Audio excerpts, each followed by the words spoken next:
கர்த்தரே என் பலன். இந்த பாடல் அதைத்தான் சொல்லுகிறது. பாடுங்க, அவர் நம்முடைய பலனாய் மாறும் பொழுது சங்கீதக்காரன் பக்தன் சொல்லுகிறான், உம்மாலே ஒரு சேனைக்குள் பாய்வேன். உம்முடைய பலத்தினால் என்ன தாண்டுவேன்? நம்முடைய வாழ்க்கையிலே மதில்கள், சவால்கள், போராட்டங்கள் இருக்கிறது. அது நம்முடைய சுயபலத்தினால் ஜெயிக்க முடியாது என்பது நல்லா தெரியும் நம்மளுக்கு. ஆனால் அவருடைய பலத்தை நாம் சார்ந்து கொள்வோம். அருமையான மோசஸ் ராஜசேகரத்தை ஒரு அருமையான ஒரு பாடல் எழுதியிருக்கிறாரு. என் சுயபலத்தால் ஓடி பார்த்தேன், ஓட முடியல. என் ஞானத்தினால, சுயபலத்தினால வாழ்க்கையில் பாருங்க, இன்னைக்கு மனுஷன் எல்லாம் கூட சுயபலத்தையே சார்ந்து வாழ்றான். எப்படியாவது ஓடிடலாம், எப்படியாவது ஜெயிச்சிடலாம், எப்படியாவது முன்னேறிடலாம், எப்படியாவது உழைச்சி வாழ்க்கையில முன்னுக்கு வந்துடலாம், கடினமா உழைச்சி. ஆனா அதெல்லாம் 100க்கு 100 உண்மை இல்லை. அதெல்லாம்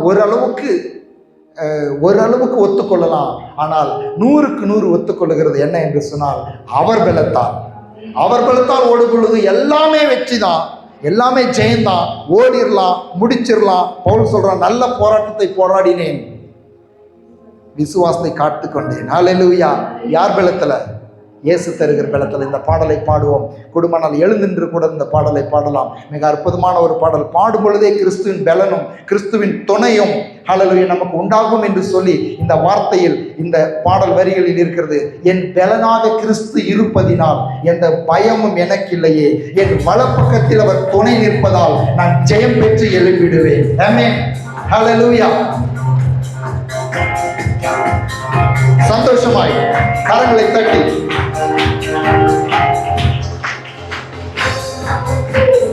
இருப்பதினால் எந்த பயமும் எனக்கு இல்லையே,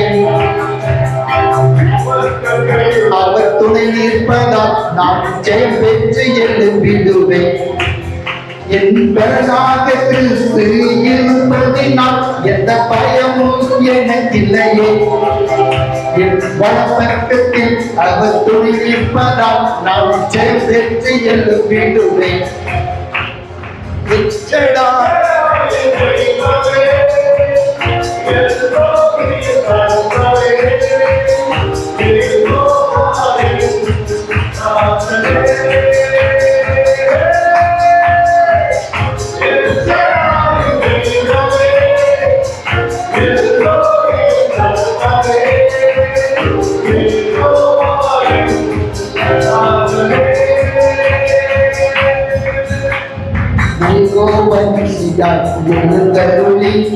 சத்துருவை தோரத்தி வெற்றி தந்தீரே, எழுந்தருளி சத்துருவை தோரத்தி வெற்றி தந்தீரே. என் கண்ணீரின் பள்ளத்தாக்கில் கொண்டாட்டம் உண்டாக்கினீர், என் கண்ணீரின் பள்ளத்தாக்கில் கொண்டாட்டம் உண்டாக்கினீர்.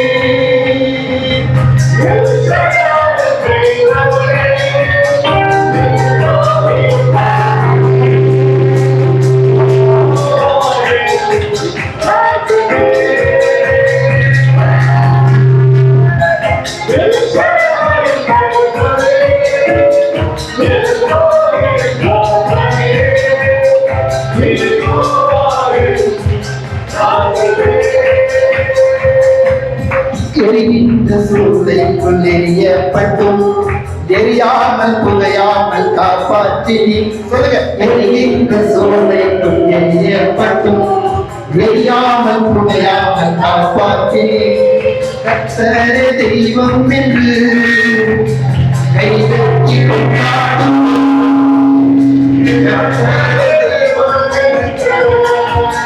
கைதட்டி கொண்டாடுவே.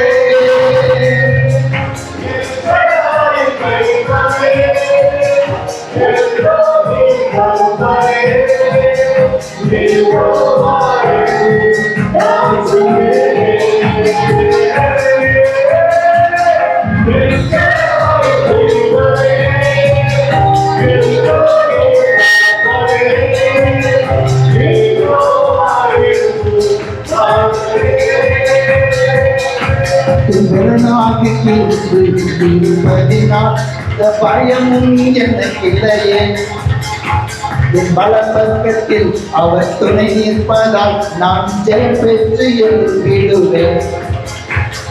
பெறனாக இருப்பதினால் எந்த பயமும் எனக்கில்லையே. என் வலப்பக்கத்தில் அவர் துணிப்பதால் நான் பெற்று எழுப்பிடுவேன்.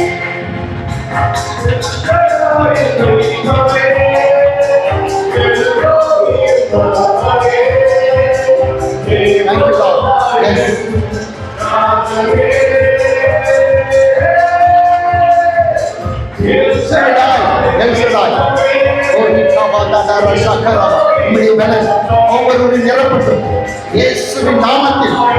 ஒவ்வொருவரையும் உம்முடைய பலன் நிரப்புவதாக, உம்முடைய துணை இருப்பதை அவர் அறிவார்களாக.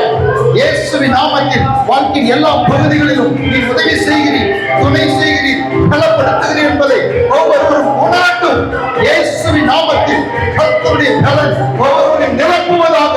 ஆவி ஆத்மா சரீரத்திலே உன்னதத்தின் பலனால் நிரப்பப்படுவார்களாக. இயேசுவின் நாமத்தில்.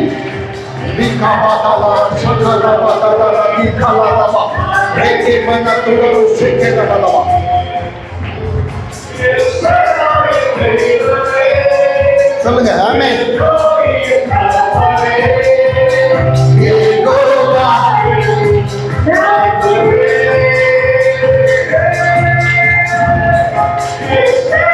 Thank you. நீரே தெய்வம்.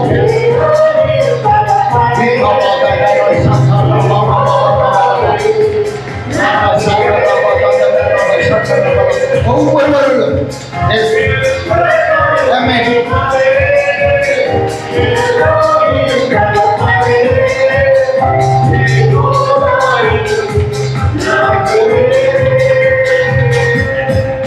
ஆமென்.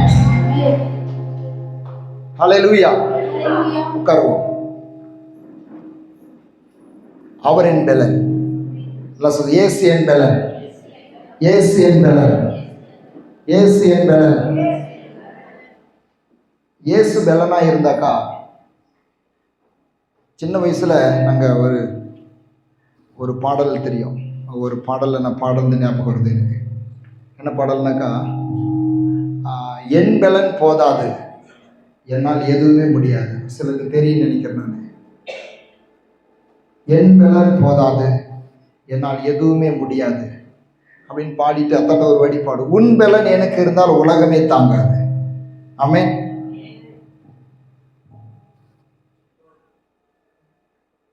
உன் பலன் எனக்கு இருந்தால், எந்த பலன்? இயேசுவின் பலன். இயேசுவின் பலன் நமக்கு இருந்தால் எப்படி இருக்கு யோசனை பண்ணி பாருங்க. இயேசு எப்படிப்பட்ட காரியங்கள்லாம் செஞ்சாரு, எப்படியெல்லாம் வாழ்ந்தாரு, எப்படியெல்லாம் என்னென்ன காரியங்களெல்லாம் வெற்றி அடைந்தார் அப்படின்னு பார்த்தோம் அப்படின்னாக்கா, அது உண்மையிலேயே ஒரு பெரிய நம்மளுக்கு ஆச்சரியமாக இருக்கும். ஏன்னாக்கா இயேசு எங்கேயுமே பயந்த மாதிரி தெரியல. இயேசு எங்கனாசும் பயந்துருக்காரா? இயேசு பயந்தது எங்கனாசும் உங்களுக்கு தெரியுதா? யோசனை பண்ணுறீங்க பாருங்க. இயேசு பயந்தாரான்னு கேட்டாக்கா அதை யோசனை பண்ணி பதில் சொல்கிறீங்க. எப்படி யோசனை பண்ணி பதில் சொல்கிற அளவுக்கு நம்ம என்ன இருக்கிறோம்? நம்ம புத்திசாலிகளாக இருக்கிறோம். என்ன பயந்துருப்பாரோ அப்படி தானே யோசித்தீங்க ஆரம்பத்தில்? நான் அப்படி கேள்வி கேட்கும்போது அப்படி தானே யோசனை பண்ணி யோசித்தீங்க நீங்கள். ஏன்னா பயந்துருப்பாரோ, நம்ம ஏசு எங்கேயுமே பயப்படல அப்படின்னு சொல்லிவிட்டாக்கா தப்பாகி போயிருமோ? ஏசு எங்கன்னா பயந்தாரா? ஏசு எங்கேயுமே பயப்படல. அப்போ இயேசுவின் பிள்ளைகளாக இருக்கிற நம்மளுக்கு அவர் சொல்லிட்டு போயிருக்காரு. என்ன சொல்லி போயிருக்காரு? பயப்படாதே அப்படின்னு சொல்லி போயிருக்கிறாரு. பயப்படாதே, உலகத்தில் உபத்திரவம் உண்டு, நான் உலகத்தை ஜெயித்தேன், பயப்படாதீங்க அப்படின்னா தான் 365 தடவைக்கு மேலே இருக்கலாம். அப்போ ஒரு நாளைக்கு காலையில் எந்திரிக்கும் பொழுதே ஏசு என்ன சொல்கிறாரு? நீங்கள் எந்திரிக்கிறதுக்கு முன்னாடியே அவருடைய வார்த்தை என்ன சொல்கிறது உங்களுக்கு? இன்னைக்கு பயப்படாத, இன்னைக்கு சந்திக்கிற சவால்களை குறித்து பயப்படாத, இன்னைக்கு சந்திக்கிற போராட்டங்களை குறித்து பயப்படாத, ஏன்னா நான் உனக்கு முன்னால் போகிறேன். ஹல்லேலூயா. என் பலனால் நிரப்பப்பட்டு, என்னுடைய பலனால் நிரப்பப்பட்டு, என்னுடைய வார்த்தையால் நிரப்பப்பட்டு, என்னுடைய வல்லமையால் நிரப்பப்பட்டு போ. உனக்கு இருக்கிற இந்த பலத்தோடு போ. கிதியோன்ட்டு பார்த்து அப்படிதான் சொன்னார். உனக்கு இருக்கிற இந்த பலத்தோடு போ, உன்னோடு கூட இருக்கிறது நான் அல்லவா. அப்போ இயேசு கூட இருக்கிறாருன்றத உணர்வு வந்துருச்சுனாக்கா பயம் நம்மை மேற்கொள்ள முடியாது. பயம் வரலாம், பயம் நம்மை ஜெயிக்க முடியாது. என்று சொன்னால் என் பலனாக அவர் இருக்கிறார், என்னை பலப்படுத்துகிறார், எனக்கு உதவி செய்கிறார், எனக்கு சகாயம் பண்ணுகிறார். ஒரு சகாயம் பண்ணுகிற ஒரு தேவனாய் இருக்கிறார். அவருடைய சகாயம் செய்து இன்றைக்கும் நமக்கு உதவி செய்து கொண்டிருக்கிறார். நம்முடைய ஜெபத்தை கேட்கிறார், நமக்கு உதவி செய்கிறார் என்பதை நாம் இன்னும் அதிகமாய் விசுவாசிக்க வேண்டும். ஆமென்.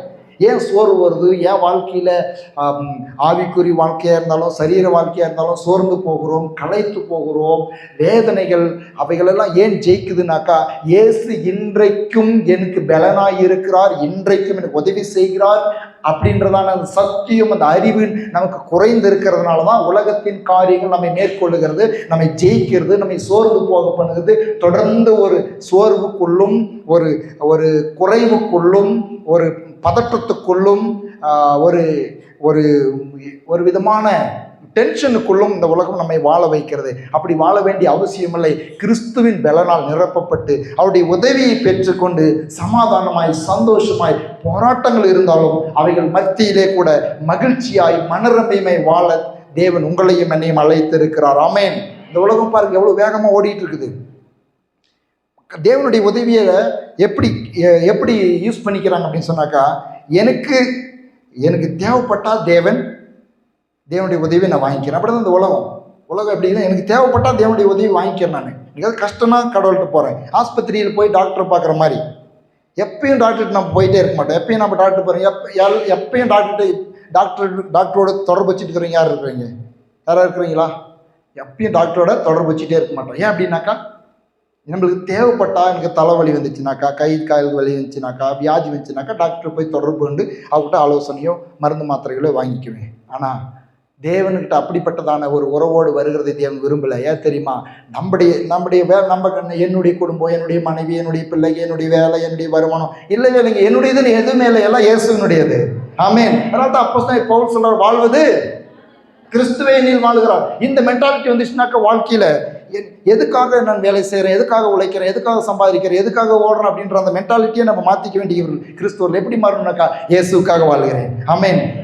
சங்கீதக்காரன் சொல்கிறான், நான் உயிரோடு இருந்து, நான் எதுக்கு உயிரோடு இருக்கிறேன்னா, அவன் சொல்கிறான், நான் உயிரோடு இருந்து எதுக்கு நீடித்து நாளாக இருக்கிறேன், எதுக்கு உயிரோடு இருந்தேன்? நான் உயிரோடு இருந்து கர்த்தருடைய மகிமையை விவரிப்பேன். நான் இருக்கிற ஒவ்வொரு நாளும் கர்த்தருடைய நாமத்தின் மகிமைக்காக வாழ்கிறேன். கர்த்தருடைய ராஜ்யத்தின் கட்டுமான பணிக்கு என்னால் என்ன முடியுமோ அதை செய்யறதுக்காக வாழ்கிறேன். இப்படிப்பட்ட வாழ்க்கை தான் கிறிஸ்துவ வாழ்க்கை. இப்படிப்பட்ட கிறிஸ்துவ வாழ்க்கையில் தான் ஒரு சந்தோஷமும் சமாதானம் மகிழ்ச்சியும் இருக்கும். சுயநலம் இருந்துச்சுனாக்கா, ஃபாதர் பெர்க்மேன் சொல்றது போல, உன்னையே வெறுத்து விட்டால் ஊழியம் செய்திடலாம், சுயத்தை சாகடித்தால். சுயம் இருக்கிறதுனால தான் இன்னைக்கு பல பிரச்சனைகள். ஆனால் இயேசு இன்றைக்கும் நம்முடைய வாழ்க்கையிலே ஒவ்வொரு நாளும் நமக்கு பலன் தந்து உதவி செய்கிறவராக இருக்கிறார். அதை நாம் அறிந்து அறிந்து அறிந்து விசுவாசித்து மேலே போகும் பொழுது வாழ்க்கையிலே ஒரு குதூகலம் உண்டாகும். எத்தனை இருந்தாலும் கூட அது ஒரு ஃப்ரெஷ்னஸாக வாழ முடியும். இன்றைக்கி எத்தனையோ உலகத்தில் ஃப்ரெஷ் ஆக்கிறதுக்கு மனுஷனை ஃப்ரெஷ் ஆக்கிறதுக்கு எத்தனையோ முயற்சிகளாக பண்ணுறாங்க. ஃப்ரெஷ்ஷான ஜூஸ் கொடுக்குறாங்க, ஃப்ரெஷ்ஷான எத்தனையோ எக்ஸசைஸ்களை சொல்லித்தராங்க. ஆனால் இயேசு கிறிஸ்து கூட இருக்கும் பொழுது வாழ்க்கையில் எத்தனை துன்பங்கள் பாடுகள் வந்தாலும் கூட எவைகளும் ஜெயிக்க முடியாது. என்று சொன்னால் இயேசு என் பலன், இயேசுவே என் உதவி. ஆமென். சில வசனங்களை என்ன வாசிக்கிற பாருங்க. சங்கீதம் 10:14 சங்கீதம் 10:14 இப்படி எழுதி இருக்கிறது. எஸ்,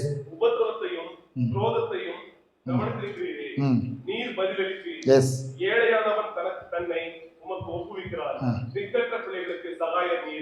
திக்கற்ற பிள்ளைகளுக்கு சகாயர் நீரே. எல்லாம் சொல்லுங்க, சகாயர் நீரே, சகாயர் நீரே.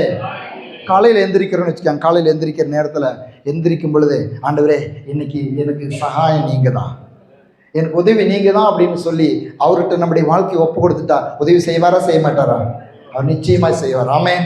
ஹல்லேலூயா. இப்படிப்பட்ட வார்த்தைகளாக நம்ம அறியணும். நம்ம பல நேரத்தில் அவர் மேல் நம்பிக்கை வைக்கிறோம், நல்லது. அவருடைய வார்த்தைகளை அறிய வேண்டும். வார்த்தையில் வல்லமை உண்டு, வார்த்தையில் வெளிச்சம் உண்டு, வார்த்தையின் மூலமாக கிரியை செய்கிற தேவனாய் இருக்கிறார். அடுத்த ஒரு வசனத்தை வாசிக்கிற பாருங்க. சங்கீதம் 27:9. உமது முகத்தை எனக்கு மறையாதையும், நீர் கோபத்துடன் உமது அடியனை விலக்கி போடாதையும், நீர் எனக்கு சகாயர். என் ரட்சிப்பின் தேவனே, என்னை நெகிழ விடாமலும் என்னை கைவிடாமலும் இரும். ஹல்லேலூயா. எல்லாம் சொல்லு, நீர் எனக்கு சகாயர், நீர் எனக்கு சகாயர். வாயை திறந்து அவரை பார்த்து சொல்லணும். உங்கள் வார்த்தையில் அப்படி எழுதி இருக்குது. பரிசுத்தவான் மூலமாக, தேவதாசன் மூலமாக, ஆவியினால் நிரப்பப்பட்டவன் மூலமாக வார்த்தை எழுதப்பட்டு விட்டிருக்கிறது. அவன் சொல்கிறான், நீர் எனக்கு சகாயர். இப்படிப்பட்ட வார்த்தைகள் எல்லாம் நாம் எடுத்து வைத்துக் கொள்ள வேண்டும், உள்ளத்திலே வைத்திருக்க வேண்டும். நீர் எனக்கு சகாயர். இந்த சூழ்நிலையில் நீங்க கடந்து போற சூழ்நிலையில் வாயை திறந்து நீர் எனக்கு சகாயர். ஆமென். நீர் எனக்கு உதவி செய்கிறவர். சகாயர்னா என்ன? சகாயம்னா உதவி செய்கிறவர், ஹெல்ப் பண்ணுகிறவர்கள். எத்தனை விதத்தில் ஏசப்ப ஹெல்ப் பண்றாரு கொஞ்சம் யோசித்து பாருங்க. ஆதியாகமத்திலிருந்து வெளிப்படுத்தி விசேஷத்து வரலாம் யோசித்து பாருங்க. எனக்கு ஹெல்ப் பண்றதுக்கு யாருமே இல்லை அப்படின்னு சொல்லி பல நேரங்களில் நம்ம நினைக்கிறோம். ஏசு எனக்கு சகாயம் செய்கிறார். ஆமென். நீர் எனக்கு சகாயம். சங்கீதம் 54:4. சங்கீதம் 50.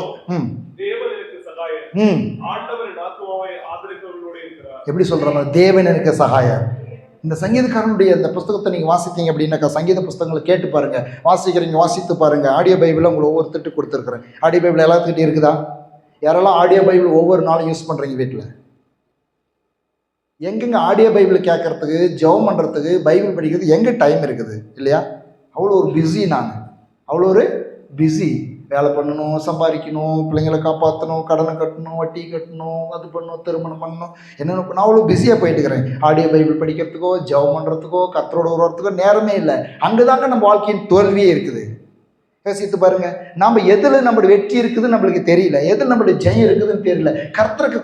கர்த்தரோடு நாம் இல்லாத நாம் அலையிறதுனால தான், அவருடைய வார்த்தை கேட்காத, அவருடைய பிரசனத்தில் அமராத, அவரோடு உறவில்லாத தனிப்பட்ட விதத்தில் அலையிறதுனால தான் வாழ்க்கையில் நிம்மதி போச்சு, சமாதானம் போச்சு, சந்தோஷம் போச்சு, பலன் போச்சு, பொருளாதாரத்தில் நஷ்டம் உண்டாச்சு. இதெல்லாம் காரணம் என்ன அப்படின்னாக்கா, ஆவிக்குரிய வாழ்க்கையில் தேவனோடு உள்ள உறவில்லை. தேவனோடு உள்ள உறவில் சரியா இருந்துட்டாக்கா இதெல்லாம் கரெக்டாக வருது அப்படின்னு ஆண்டோடைய வார்த்தை சொல்லுகிறது. முதலாவது தேவனுடைய ராஜ்யத்தின் நீதியும் தேடுங்கள், இவைகளெல்லாம் கூட கொடுக்கப்படுகிறது. ஏற்கனவே இருக்கிறது, அதெல்லாம் நமக்கு சேர்க்கிறதுக்கு நம்முடைய ஆவிக்குரிய வாழ்க்கையை நீங்கள் பாருங்க. ஆவிக்குரிய வாழ்க்கையை செகண்டரியாக கொண்டு போயிட்டாங்க. ஆவிக்குரிய வாழ்க்கை செகண்ட் ஸ்டேஜ். முதலாவது என்னுடைய வேலை, என்னுடைய படிப்பு, என்னுடைய சம்பளம், என்னுடைய வருமானம். எங்கள் ஒரு ஆஃபீஸுக்கு சரியாக வாரமெல்லாம் நீங்கள் லேட்டாக போயிட்டால் சம்பளம் கரெக்டாக கொடுத்துருவானா? வாரமெல்லாம் நீங்கள் வேலைக்கு போகிறீங்க, 8 மணிக்கு ஆஃபீஸு, 9 மணிக்கு ஆஃபீஸு, 10 மணிக்கு ஆஃபீஸ் இருந்தது. எப்பயுமே நான் 11 மணிக்கு தான் போவேன், 10:30க்கு தான் போவேன், 12 மணி. ஏன்னா அதில் போகலன்னா சம்பளம் கிடைக்காது. ஆனால் அது நம்மளுக்கு நல்லா தெரியுது, மண்டை மூலையில் நல்லா ஏறி இருக்குது. எப்படி தெரியுமா? நான் லேட்டாக போகக்கூடாது ஆஃபீஸுக்கு, நான் லேட்டாக போகக்கூடாது. நான் எத்தனை கிலோமீட்டர் தூரமாக இருக்கட்டும் எனக்கு தெரியும். சாய்கிட் பேங்க்கில் மேனேஜராக கேஷியராக வேலை பண்ணுறவங்க 2 பேர் இருக்காங்க. அவங்கள நான் ஒவ்வொரு நாளும் பார்க்குவேன். கொல்லாங்காலத்துலேயும் அன்னூர்லேயும் இங்கே ரூம் எடுத்துருக்காங்க. அவங்க அங்கேருந்து பைக்கில் வெயிலாக இருந்தாலும், மழையாக இருந்தாலும், காற்றாக இருந்தாலும் சரியான நேரத்துக்கு அந்த பேங்க்கு வராங்க. ஏன்னா சரியான நேரத்துக்கு தம்ஸ் வைக்கணும். இல்லை அப்படின்னு சொன்னாக்கா அங்கே நீங்கள் லேட்டாக வந்திருக்கு அப்படின்னு சொல்லி ஆட் ஆகி போயிடும். அப்படி லேட்டாக வந்தாக்கா அதுக்கு பனிஷ்மெண்ட் இருக்குது, இல்லை அப்படின்னா ரிக்வெஸ்ட் 1-2 இருக்குது, இல்லைன்னா சம்பளத்தில் கட் ஆகுது. ஆனால் பாருங்கள், ஆண்டவருடைய வாழ்க்கையில், ஆண்டவருடைய உறவில், ஆண்டவர் ஜெபிக்கிறதுல, ஒரு ஆராதனையில் கலந்துக்கிறதுல, வேதம் வாசிக்கிறதுல, இதில் நம்மளுக்கு எந்த ஒரு கட்டுப்பாடு, ஒரு கண்டிஷனே கிடையாது. இஷ்டத்துக்கு வருவோம், இஷ்டத்துக்கு போவோம், ஆராதனை தொடங்க ஓட்டி வருவோம், காணிக்கும் போது வருவோம், செய்தி போது வருவோம், முடிஞ்சு ஓட்டி வருவோம், வராதையே குழந்துக்கும், எப்படினாலும் வாழ்வோம். ஆண்டவரை நான் ஆசீர்வச்சிடணும். சம்பளம் எப்படிங்க வரும்? வராது. கஷ்டம். யோசித்து பாருங்க. வாழ்க்கையில், என்னுடைய வாழ்க்கையில் இருக்கிறதான போராட்டங்களுக்கு காரணம் என்ன?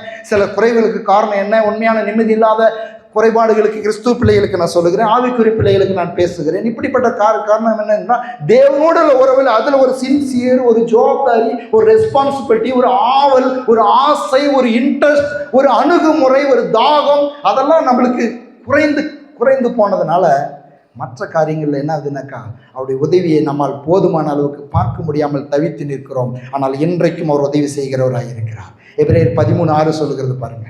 எபிரேயர் 13:6, அதனால் நாம் தைரியம் கொண்டு, கர்த்தர் எனக்கு சகாயர், நான் பயப்படேன், மனுஷனுக்கு என்ன செய்வேன் என்று சொல்லலாமே. எல்லாம் சொல்லுங்க. தைரியம் கொண்டு, கர்த்தர் எனக்கு சகாயர், நான் பயப்படேன், மனுஷன் எனக்கு என்ன செய்வான். எல்லாம் சொல்ல. கர்த்தர் எனக்கு சகாயர், கர்த்தர் எனக்கு சகாயர், கர்த்தர் எனக்கு சகாயர். இயேசு எனக்கு உதவி பண்ணுகிறவர், பரிசுத்த ஆவியானவர் எனக்கு உதவி பண்ணுகிறவர், பிதா எனக்கு உதவி பண்ணுகிறவர். ஹல்லேலூயா, ஹல்லேலூயா. ஆண்டவரை நோக்கி கூப்பிடுகிறதுக்கும், ஆண்டவரோடு உறவு வைத்துக் கொள்கிறதுக்கும், நம்முடைய உள்ளத்தை நாம் அனலாக்கி கொள்கிறதற்கும் நாம் வாய்ப்பளிக்க வேண்டும், நேரம் செலவு பண்ண வேண்டும். நம்முடைய நேரத்தை எல்லாம் வேலை செய்கிறதுக்கும், தூங்குறதுக்கும், சாப்பிட்றதுக்குன்னு செலவு பண்ணிட்டு, நான் சொல்கிறேன், அதுக்குன்னு நேரத்தை ஒதுக்கணும். நான் எப்பொழுதுமே ஜெபிக்கிறதுக்காக ஒரு நேரத்தை நியமிக்கணும் அப்படின்னு யாருக்கும் சொல்கிறதில்ல. நான் என்ன சொல்கிறது தெரியுமா? 24/7 தேவனோடு இருங்க. அல்லேலூயா, 24 மணி நேரமும் 7 நாளும் தேவனோடு இருங்க. ஜெபிக்கிறதுக்கு எப்போ நேரம் கிடைக்கிறதோ ஜெபம் பண்ணுங்க. எப்போ நேரம் கிடைக்கிறதோ வசனத்தை கேளுங்க. நேரமே கிடைக்கலன்னா ஆபத்து. நேரமே இல்லைன்னு சொன்னா ஆபத்து. நேரமே இல்லைங்க, சரியான நேரத்துக்கு என்னால் எதுலையுமே சரியா தேவனோடு உறவு வைக்கிறதுக்கு சரியான நேரமே இல்லைங்கன்னாக்கா ஆபத்து. ஆனால் நேரம் உண்டு. நேரமெல்லாம் அவர் கொடுத்தது. அல்லேலூயா. 24 மணி நேரமும் அவர் கொடுத்தது, 7 நாளும் அவர் கொடுத்தது, 365 நாளும் அவர் கொடுத்தது, இந்த ஆயுசும் அவர் கொடுத்தது, சுகமும் அவர் கொடுத்தது. அவருக்கே அவரோடு உருவாடுறதுக்கு, அவரை நினைக்கிறதுக்கு, துதிக்கிறதுக்கு, பாடுறதுக்கு, ஜெபிக்கிறதுக்கு, ஆராதிக்கிறதுக்கு, அவரோடு கூட கொஞ்சம் நேரம் செலவு பண்ணுறதுக்கு, அவருடைய வார்த்தை கேட்கறதுக்கே நேரம் நோட்டி அவர் வாழ்ந்து என்ன பிரயோஜனம்? உலகத்தில் வாழ்றான்னு அப்படிதான் வாழ்றான். கணவன் மனைவி சண்டை வந்தால் மருந்து குடி செத்து போயிடுறான். உலகத்தில் வாழ்றான், ஓடிட்டே இருக்கிறான். ஒரு ஆக்சிடென்ட் ஆனாக்கா ஆள் இல்லை, ஓடிட்டே இருக்கிறான். நடைப்பெண மாதிரி கண்கள் மூடனா அவனை மறந்து போயிடுறாங்க. அப்படி இல்லை. நீங்களும் நானும் தாயின் கருள் உருவாகும்னே தெரிந்து கொண்டு தேவனுக்காய் வாழுகிறவர்கள். ஹல்லேலூயா. நம் தேவனுடைய பிள்ளை, நமக்கு ஒரு உதவி செய்கிற ஒரு தகப்பன் உண்டு. எரேமியா புஸ்தகத்தில் 33வது அதிகாரம் 3வது வசனம் சொல்லுகிறார், என்னை நோக்கி கூப்பிடு, நான் உனக்கு உத்தரவு கொடுத்து நீ அறியாது மெட்டாதவன பெரிய காரியங்களை அறிவிப்பேன். ஹல்லேலூயா. அவர் நோக்கி கூப்பிடுறதுக்கே நேரம் இல்லாத அளவுக்கு ஓடக்கூடாது. அவரை நோக்கி கூப்பிடும்படியாய் அவர் உதவி செய்கிறது காத்திரு. அப்படின்னா என்ன அர்த்தம் அப்படின்னாக்கா, என்னை நோக்கி கூப்பிடு, உனக்கு அறியாதும் உனக்கு உத்தரவு கொடுத்து நீ அறியாது மெட்டாதவன பெரிய காரியங்களை செய்வேன் அப்படின்னு சொன்னாக்கா, அவரை நோக்கி கூப்பிட்டா உதவி இருக்குதுன்னு சொல்றாரு. ஆமேன். கூப்பிட்டா உதவி இருக்குதா? கூப்பிட்டா உதவி இருக்குதா? இயேசு நோக்கி கூப்பிட்டா உதவி இருக்குதுன்றது இந்த வார்த்தையில் நமக்கு உறுதிப்படுத்தப்படுகிறது. அவர் சொல்லுகிறார், என்னை நோக்கி கூப்பிடு, நான் உதவி செய்யறதுக்கு தயாராக இருக்கிறேன், உன்னை பலப்படுத்துக்கு தயாராக இருக்கிறேன், என்னை நோக்கி கூப்பிடு. மார்க் எழுதின சுவிசேஷம் 11வது அதிகாரம் 22 26 பாருங்க. மார்க் எழுதின சுவிசேஷம்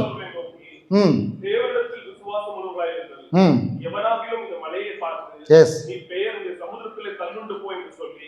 நான் சொன்னபடியே நடக்கும் என்று தன் இருதயத்தில் சந்தேகப்படாமல் விசுவாசித்தால் அவன் சொன்னபடியே ஆகும் என்று மெய்யாகவே உங்களுக்கு சொல்கிறேன். ஆதலால் நீங்கள் ஜெபம் பண்ணும் போது எவைகளை கேட்டுக் கொள்வீர்களோ அவைகளை பெற்றுக்கொள்வோம் என்று விசுவாசிங்கள், அப்பொழுது அவைகள் உங்களுக்கு உண்டாகும் என்று சொல்கிறேன். நீங்கள் நின்று ஜெபம் பண்ணும்போது ஒருவன் பேரில் உங்களுக்கு யாதொரு குறை உண்டாயிருக்குமானால் பரலோகத்தில் இருக்கிற உங்கள் பிதா உங்கள் தப்பிதங்களை உங்களுக்கு மன்னிக்கும்படி அந்த குறையை அவனுக்கு மன்னியுங்கள். நீங்கள் மன்னியாதிருப்பீர்களானால் பரலோகத்தில் இருக்கிற உங்கள் பிதா உங்களுக்கு உங்கள் தப்பிதங்களை மன்னியாதிருப்பார். யோசனை பண்ணி பாருங்க. இப்போ ஆண்டோடைய வார்த்தையை நாம் தியானிக்கிறோம், ஆண்டோடத்தில் ஜெபிக்கிறோம். ஆண்டோடத்தில் ஜெபிக்கும் பொழுது நமக்கு உதவி சில நேரங்கள் வராமல் இருக்கிறதுக்கு கூட ஏதாவது சில தடைகள் இருக்குமோ அப்படின்னு சொல்லி யோசித்து நம்முடைய உள்ளத்தில் யார் மீதாவது கசப்பு இருந்தால் அந்த கசப்பை நீக்கி போட வேண்டும். நீக்கப்படுறது ஆண்டோட உதவி கேட்க, அதுக்கும் ஆண்டோட தான் உதவி செஞ்சாரு. மன்னிக்கிறதுக்கு யாருக்கு உதவி செய்யறாங்க? மன்னிக்கிறதுக்கு யார் உதவி செய்யறாங்க? ஏசப்பா தான் உதவி செய்யறாங்க. யாராவது நம்மளை காயப்படுத்திடுறாங்க, நோவு பண்ணிடுறாங்க, அவங்க சொல்ல மன்னிக்கவே முடியாது, நான் அவளை மன்னிக்கவே மாட்டேன், அவங்களுக்கு நான் மறக்கவே மாட்டேன், இந்த தப்பிதங்களை உங்களுக்கு மன்னிக்கும்படி அந்த குறையை அவனுக்கு மன்னியுங்கள், உங்கள் பிதா உங்களுக்கு தப்பிதங்களை. நாம் எத்தனை தப்பு பண்ணியிருக்கோம், அந்த தப்பெல்லாம் யார் மன்னிச்சது? ஏசப்பா மன்னிச்சார். நம்மளுக்கு விரோதமாக யாராவது தப்பு பண்ணியிருக்காங்க, நம்ம மனசை காயப்படுத்திருக்காங்க, மன்னிக்காத அதையே நினச்சிக்கிட்டே இருக்குது.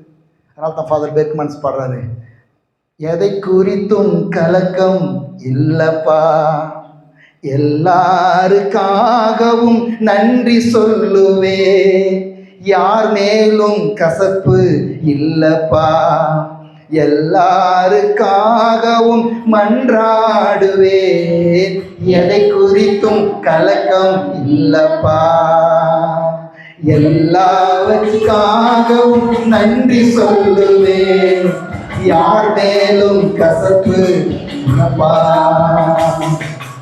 எல்லாருக்காகவும் மன்றாடுவேன், எதை குறித்தும் கலக்கம் இல்லப்பா. இதுவரை உதவி செய்தி, இனிமேலும் உதவி செய்வி. சொல்லுங்க. ஹல்லேலூயா.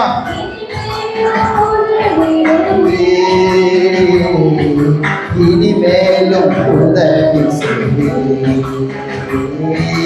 இனிமேலும் உதவி செய்வி, எதை குறித்தும் கலக்கம் இல்லப்பா, எல்லாவற்றுக்காகவும் நன்றி சொல்லுவேன், யார் மேலும் கசப்பு இல்லப்பா, எல்லாருக்காகவும் மன்றாடுவேன், எதை குறித்தும் கலக்கம் இல்லப்பா. கவலைகள் பெருகும் போது கர்த்தர் என்னை தேற்றுகிறீர். ஆமென்.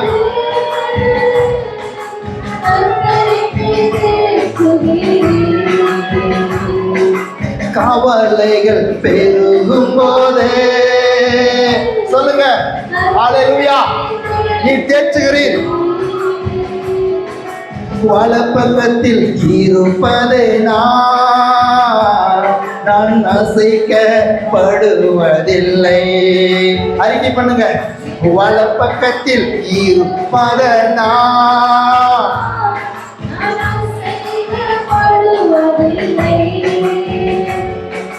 என் சமூகம் முன் செல்லோ, இளைப்பாறுத தருவேன் என்றே. சொல்லுங்க,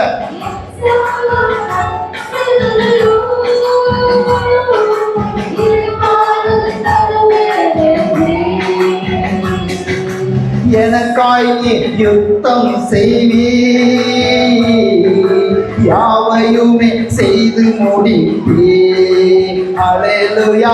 எனக்காய் நீர் யுத்தம் செய்வீர், யாவையுமே செய்து முடிப்பீர். எதை குறித்தும் எல்லாவற்றுக்காகவும்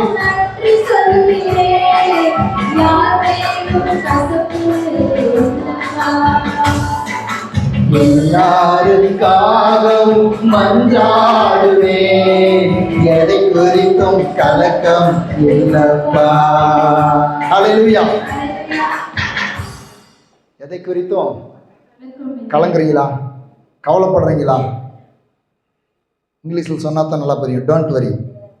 என்னது இதெல்லாம் இந்த இந்த இந்த இந்த இந்த பாக்கியத்தெல்லாம் கேட்டு கேட்டு உங்களுக்கு கொஞ்சம் உலகத்தில் அனுபவம் இருக்குன்னு நினைக்கிறேன். அப்படி இன்றைக்கி நான் நிறைய பசங்க அடிக்கடி யூஸ் பண்ணுறேன். ஓகே, என்னது ஓகே, டோன்ட் வரி. அவன் என்னத்தை நினச்சிக்க சொல்கிறான்னா தெரியாது. நான் சொல்லுவேன், இயேசு சொல்லுகிறார் டோன்ட் வரி. ஆமென்.